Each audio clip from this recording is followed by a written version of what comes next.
ప్రచార సాహిత్య ప్రవీణ విమర్శన ధురీణ శ్రీ గుమ్మలూరి సత్యనారాయణ గారి నా సహస్ర మాస జీవిత యాత్రా చరిత్ర అని ఆయన రాసుకున్న పుస్తకం.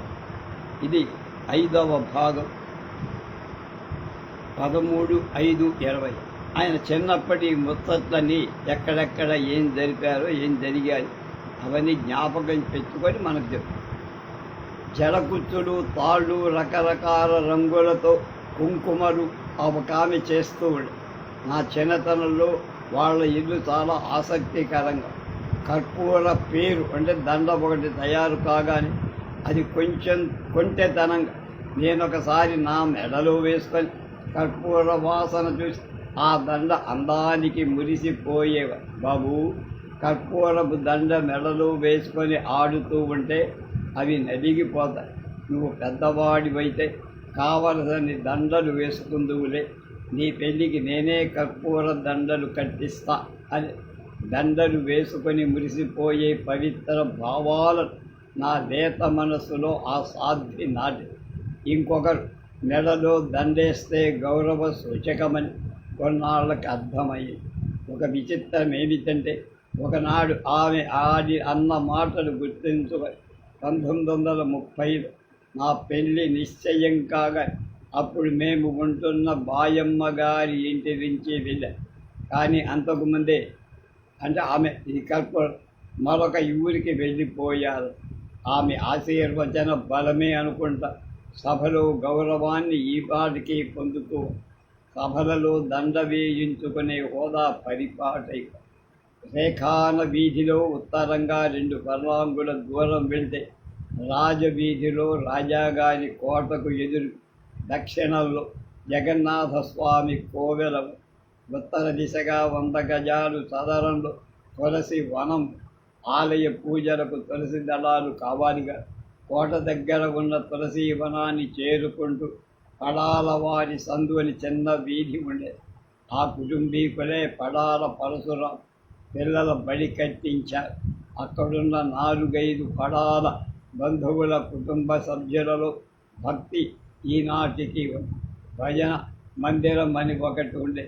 వారం వారం భజన జరిగే ఆ వీధిలో కోట దగ్గర నుండి వస్తుంటే మొదటి ఇల్లు రేగులగడ్డ లక్ష్మీనారాయణ గారు, లీడరు వైదిక బ్రాహ్మణ. వారి ఇంటి పక్కనే మేమున్న చాగంటి రాజ వీధిలో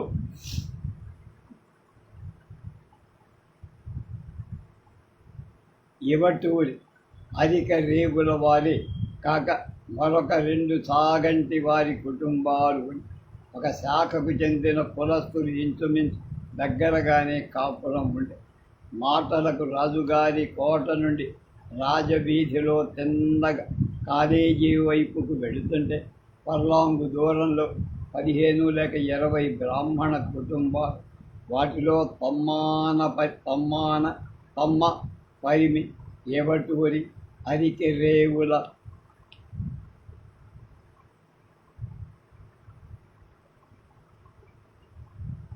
ఎవటూరి వారు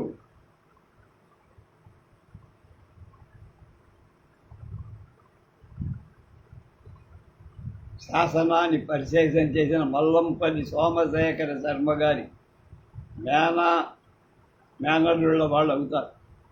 ఒక అమ్మాయి విశాలాక్షి అని, ఎవటూరి విశాలాక్షి, వరలక్ష్మి. వీళ్ళిద్దరూ నేను 1963లో రాజమండ్రి ట్రైనింగ్ కాలేజీలో చదువుతుండగా వాళ్ళిద్దరూ నాతో పాటు BEd ట్రైనింగ్ అయ్యారు. ఇద్దరు సైన్స్ ఆవిడ సోషల్, ఈమె విశాలాక్షి సైన్స్, న్యాచురల్ సైన్స్, నేను ఫిజికల్. ఈ వరుస దాటిన తర్వాత వయస్సులో 2 ఫర్లాంగుల వరకు మధ్య మాత్రం బండారు వారు పైడిగంటం వారు నియోగం. ఈ పైడిగంటం వారే మొత్తం భారతాన్నంతా తలాక రఘునాథ శర్మ గారి చేత తాత్పర్యాలు రాయించి ప్రకటించారు మొత్తం అన్ని బాగా. అలాగే చీమలపాటి వాటి కుటుంబం, చీమలపాటి వాడు రామ్మూర్తి గారని మా మేనమామ గంగాధర్ గారి శాస్త్రి గారికి 1000 తోడరుడు చీమలపూడి రామ్మూర్తి గారు. వాళ్ళ అబ్బాయి శాస్త్రులని మా వాళ్ళ ఇంట్లోనే ఉండి చదువుకున్నాడు. ఈ భాగం ఇంచుమించు ధనికుల ఖండం. మొదటనున్న బ్రాహ్మణులు కూడా సంపద. వైశ్యులలో వైశ్యరాజు, కేరళ, జీళ్ళుడు మోడి, కారుమూరి కుటుంబాలు వారు ధనికులు. ఆ తర్వాత ఒకవైపు కవిరాయట్ వైదికులు, బంకుపల్లి వారు మహా గొప్ప పండితులు వాడు బంకుపల్లి, ఓకలవాడు కుటుంబాలు రెండవ వైపున ఎక్కువగా వండరు. 1-2 విశ్వబ్రాహ్మణ కుటుంబాలు. వాళ్ళ పేర్లు మేడనానుకొని వచ్చిన వీధిలో గిడుగు రామమూర్తి పంతులు గారి కుటుంబం. వ్యవహారిక భాష మార్గదర్శి. అలాగే రాజవీధిలో కుటుంబాలు ఏర్పడు. రాజాగారి కోటకు అనుకుని ఉన్న వీధిలో ఉత్తర భాగాన రామస్వామి దేవాలయం, దాని పక్క దివాణ కచేరీలు, దక్షిణ భాగాన రాధాకాంత మఠం, రాజావారి సత్రం, దానికి ఎదురుగా జంగం వీధి, ఆ వీధి చివర సీతసాగరం చెరువు. జంగం వీధి ఒకటి పలుకుబడి ఉంది. అందులో 10-15 కుటుంబాలు బ్రాహ్మణులు ఉండేవారు. బూరెల, ఇవటూరి, మండసార, మండి, పెనుమర్తి, నాగులకొండ, చిలుకూరి, చిలుకూరి వీరభద్రరావు గారు, చిలుకూరి నారాయణరావు గారు గొప్ప చారిత్రక పరిశోధన. కాండ్రేగులు ఉండే వాళ్ళ ఇంటి పేరు. వీరిలో Yuvaturi Kanakachalam high school head master, Saranandi Jagannatham గారు కాలేజీ ప్రిన్సిపాల్. ఆ వీధిలోని మసీదు పీర్ల పండగలకు చూడటానికి వెళ్ళేవారు. ఈ విధంగా కోటకు దక్షిణ భాగంలోని పట్నం తెలుగువారితో, ఉత్తర భాగం వీధులు వగైరా ఒరియా వారితో నిండి ఉండే. అయినా పొట్టాటలేవు, అంతా కలిసిమెలిసి ఉండే. పట్నమంతా ఒక మంచి అమరికలో ఉండే. రాజాగారి కోట ప్రసిద్ధ జగన్నాథ దేవళం, విశాల తులసీవనం కల రాణివాసపు కోడలిలో ఉన్నది బాయమ్మ గారి. ఆ ఇంట్లో 18 సంవత్సరాలు కనుక పరిసర వాతావరణ ప్రభావం నాలో గుణగణాలకి కొంత కారణం అయి ఉండాలి.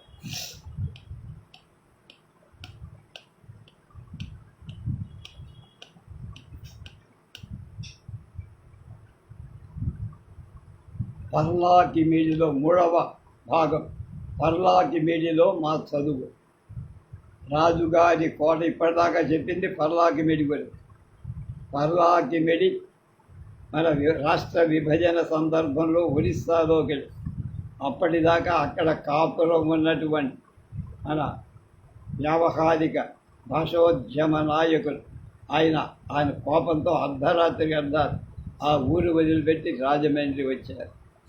రాజుగారి కోట వద్ద ఉన్న బాయమ్మ గారి ఇంట్లో దిగిన తర్వాత కొద్దిగా పట్నవాసానికి స్థిరపడినందుకు మా చదువు సంచల పట్ల నాన్నగారు శ్రద్ధ వహించి అసలు ఈ ఊరే వచ్చింది చదువుల కోసం. బాయమ్మ గారి ఇంటికి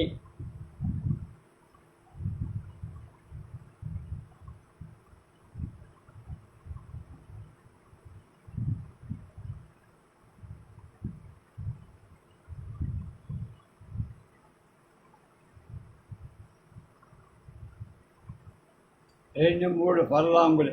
ఆ వీధిలో ఉన్న గురులింగం మాస్టారు గారి వద్ద రేవే చదివి 1917లో కాలేజీ ఫస్ట్ ఫారంలో మా అన్న చేరారు.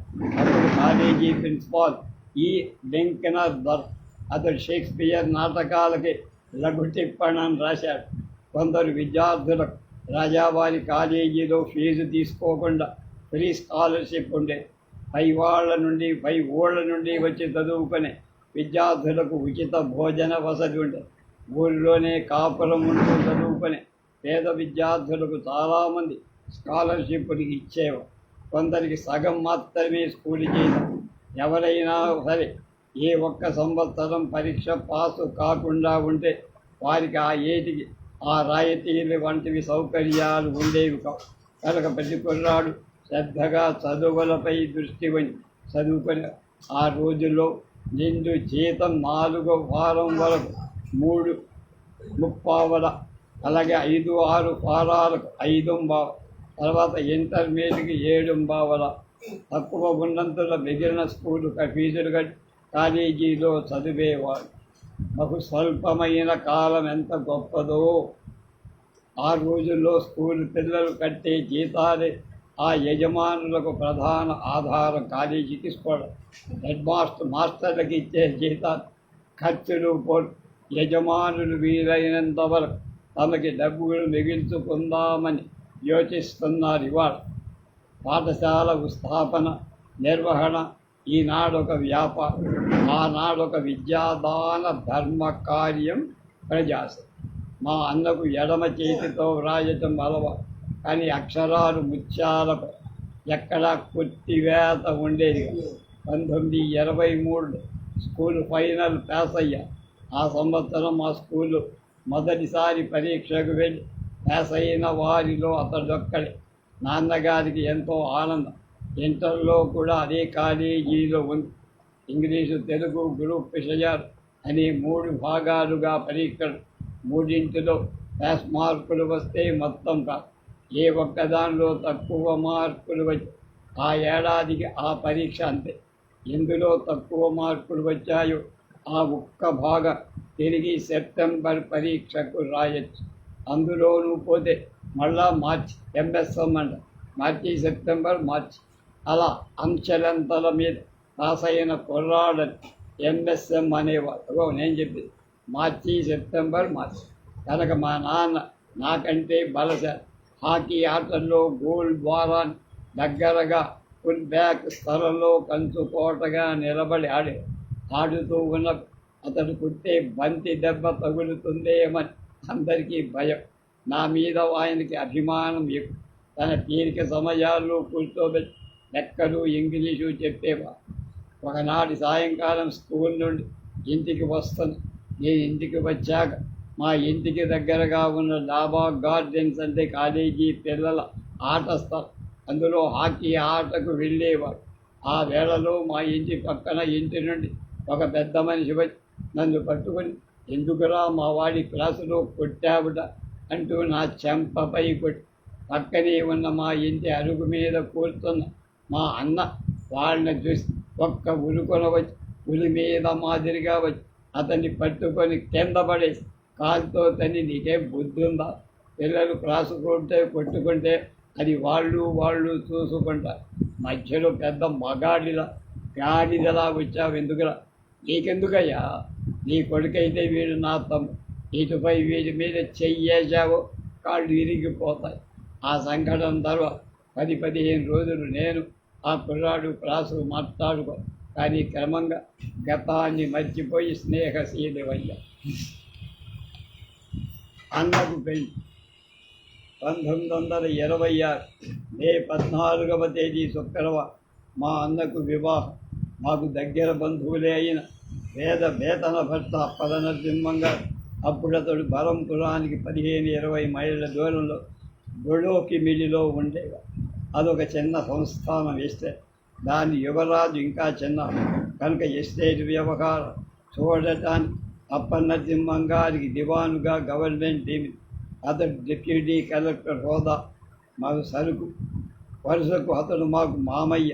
అంతస్తులో మాకంటే పెద్ద అయినా సత్సంప్రదాయంగా బాంధవ్యానికి వెలువని తన 2వ కుమార్తె రామనరసమ్మ మా అన్నకిచ్చి గొడోకిమిడిలో పెళ్లి చేసి నేనప్పుడు 4వ.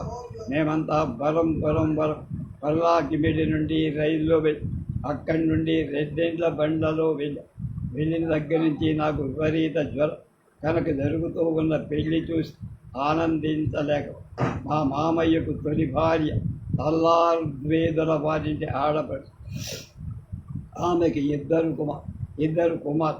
అతనికి ద్వితీయం వివాహం. నడిమింటి వారి ఆడ పేరు సరస్వతి. ఈ శుభకార్యం నాటికి ఆమెకు ఒక్కడు. ఆ తంటి పిల్ల దరిమిద ఈ ద్వితీయానికి మొత్తం ముగ్గురు కుమార్తెలు కలిసి ఆ కుటుంబంలో 10 సంతానం. తన వివాహం కాగానే కోయంబత్తూరు వ్యవసాయ కళాశాల చదవటానికి మా అన్నకు సీటు. దానితో 1926 జూన్లో వెళ్ళి కోయంబత్తూరు కాలేజీని వ్యవసాయ శాస్త్రంలో 1929 పట్టభద్రుడై తిరిగి రాగానే అన్నకు సామర్లకోట వ్యవసాయ పరిశోధనా స్థానంలో మేనేజర్ ఉద్యోగం వచ్చి ఆ ఫారంలోనే మేనేజర్లకు వసతులు ఉన్నాయి. భార్యను తెచ్చుకున్నాడు. అదొక కాపు. దాంతో మా అన్న పర్లాకిమిడి పరిస్థితులకు దూరం అయ్యాడు.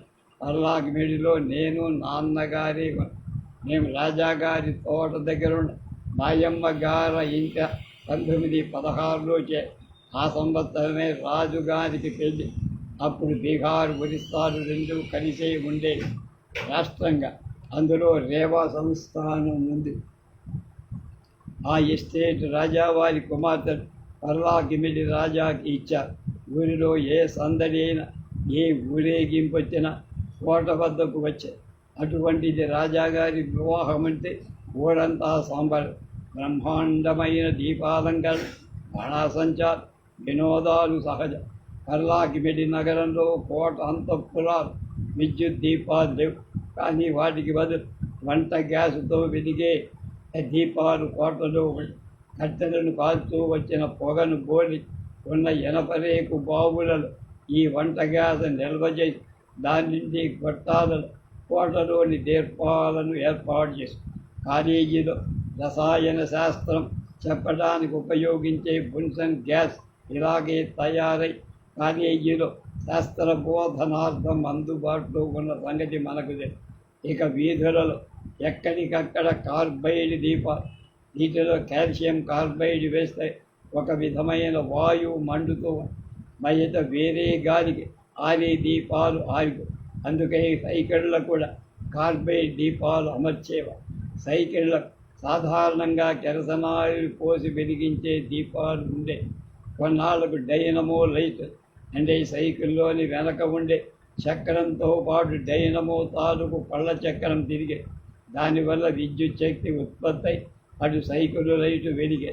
అయితే ఇందులో ఒక చిన్న లోపం. ఏదైనా ఒక చోట నడుస్తున్న సైకిల్ని ఆపేసిన తగ్గిన వేగం అక్కడికి కాంతి ఆగిపోయి ప్రమాదం వచ్చినప్పుడే కదా సైకిల్కు బ్రేక్ వేస్తాం. అప్పుడు ఎదుట ఏముందో తెలియకుండా సైకిల్ దీపం ఆరిపోయినా మంట తగ్గినా ఏం లాభం. సైకిల్ లైట్ల పురోగతి ఇట్లా వెళ్ళి చివరకు అసలు సైకిల్ లైట్లే అక్కర లేకుండా సైకిల్ ఇవాళ తొక్కుతారు. ఆ సైకిళ్ళ యుగం కూడా తొక్కలైపోయి స్కూటర్లు వచ్చాయి. వాటికి కాళ్ళతో తొట్టి నడిపించక అలసట లేకుండా గంటకు 20-30 వేల వేగంతో వెళ్ళదు. అయితే అందులో ఎంత సుఖమో అంత ప్రమాదం. స్కూటర్ ప్రమాదాలు చనిపోయిన వారి సంఖ్య మామూలుగా పెరిగి. సరే, ఈ దీపాల ముత్తటతో ఇక్కడ విషయాలు వచ్చి నాకప్పటికి 5వ ఏడు దాటిపోయేట్టుంది. రేఖాన వీధిలో ఉన్న ఆడపిల్లల బడి పక్కన పరశురామ బడి మగపిల్లలకు ఉండేది అన్నాను కదా. అక్కను ఆడపిల్లల బడిలో చేసి దాంతోపాటు నన్ను కూడా బడిలో వేశారు. 5వ ఏడు చదువు ఆలస్యమైందనుకున్నారే. కొద్దిగా ఎంతో అక్షరాలు గుణింతాలు లేదు. పరశురాముడి బడిలో సరాసరి 1వ క్లాసులో ఆ రోజులో తెలుగు చదివే ఒరియా వారిని కూడా బడిలో ఉపాధ్యాయులుగా నియమించేవారు. ఆ స్కూల్కి హెడ్ మాస్టర్ గౌరచంద్ర పట్నాయక్. నేను చేరిన 1వ తరగతి నారాయణప్పడు ఉండేవాడు. ఇతడు కాస్త వృద్ధుడు. మా అక్క మొదట ఆ బడిలో నన్ను దిగబెట్టి తర్వాత తన బడికి వెళ్ళి. నిజానికి 1వ తరగతికి ఉండాల్సిన చదువు నాకు లేదు.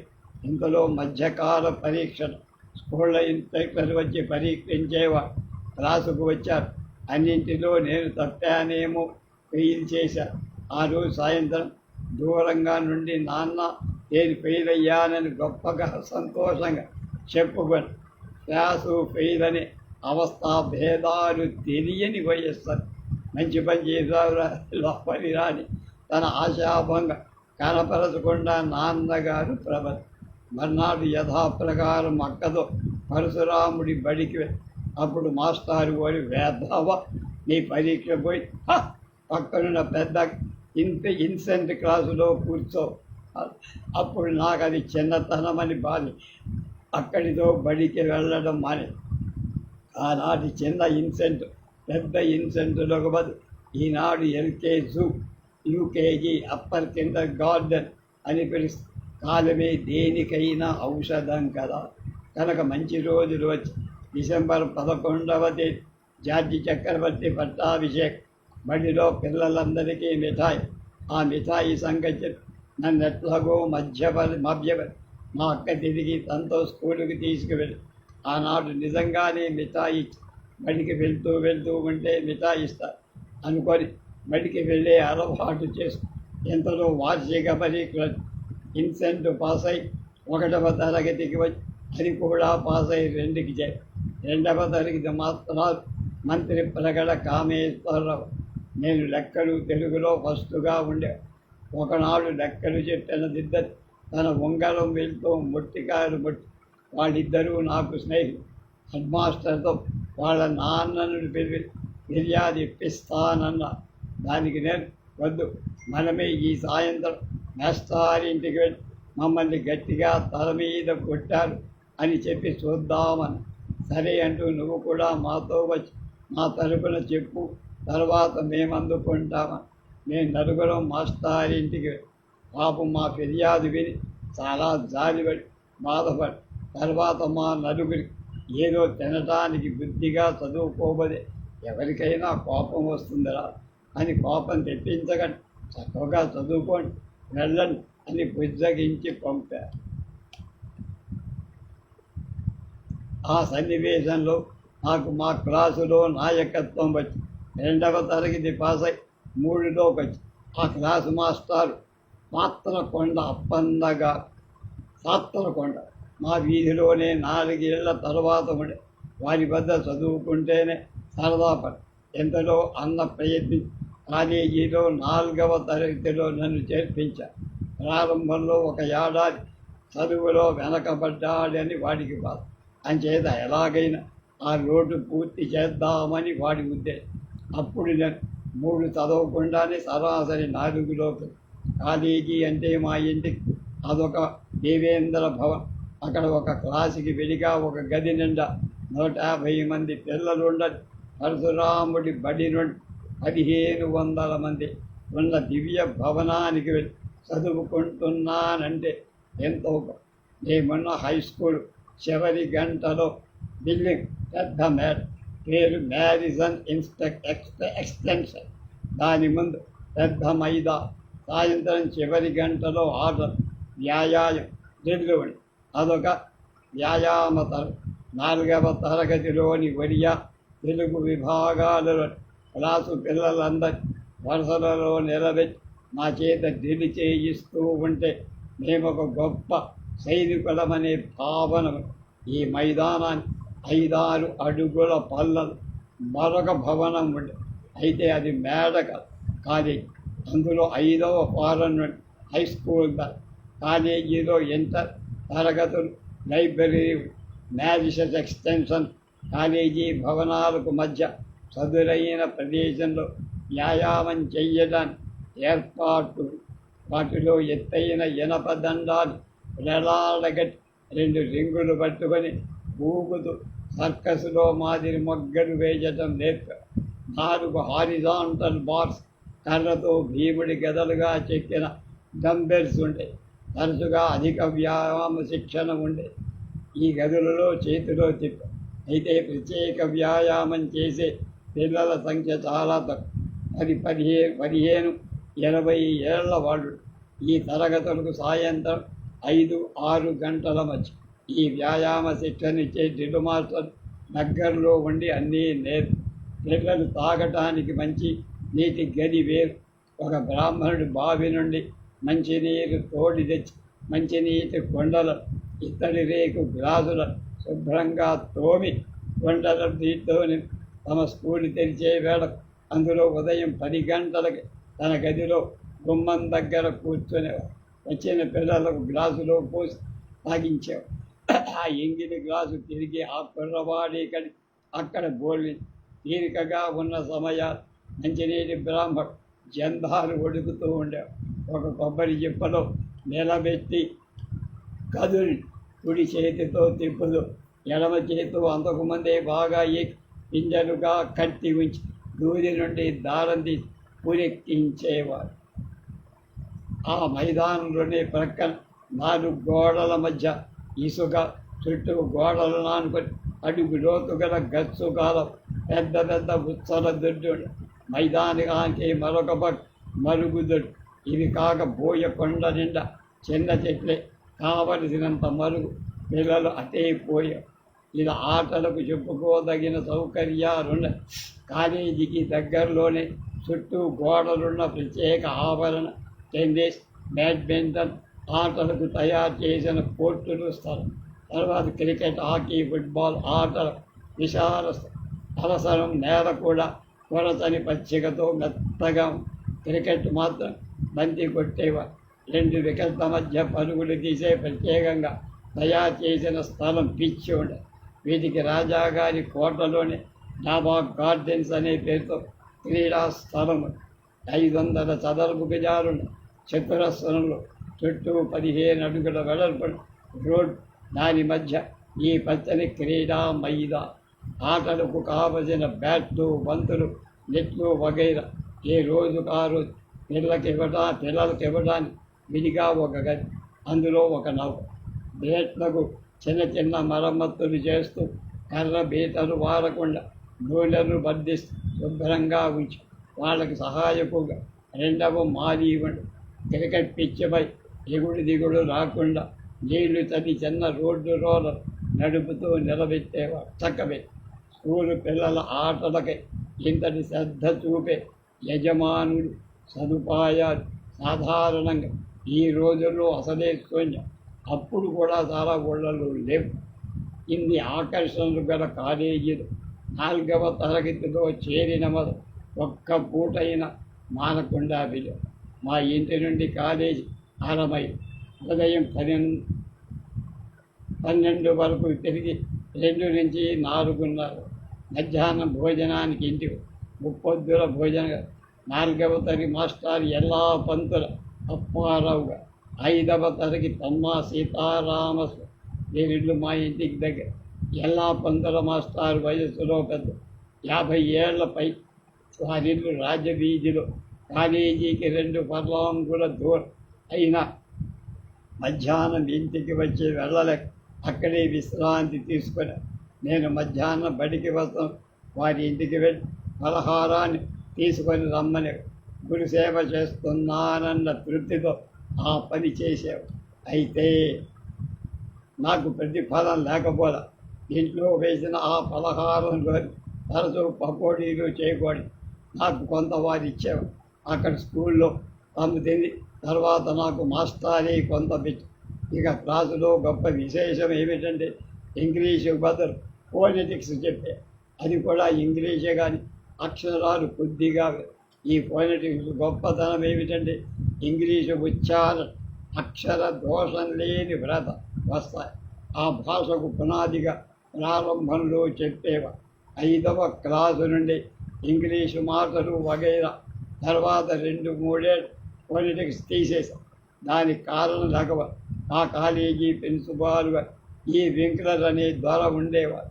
అతడు షేక్స్పియర్ నాటకాలు లఘు వ్యాఖ్యతో టిప్పణం కూడా రాశాడని ముందే చెప్పి ఫోనెటిక్స్ యొక్క విలువ అతనికి తెలుసు కనుక దాన్ని చెప్పించేవాడు. దీనికి ఇప్పుడు స్పెషల్ ఇంగ్లీష్ తీసుకొని ఏ తరగతి విద్యార్థులకు చెబుతున్నారు. ఇది మంచిదేమో నాకు తెలియదు. మిగతా విషయాలు రేపు.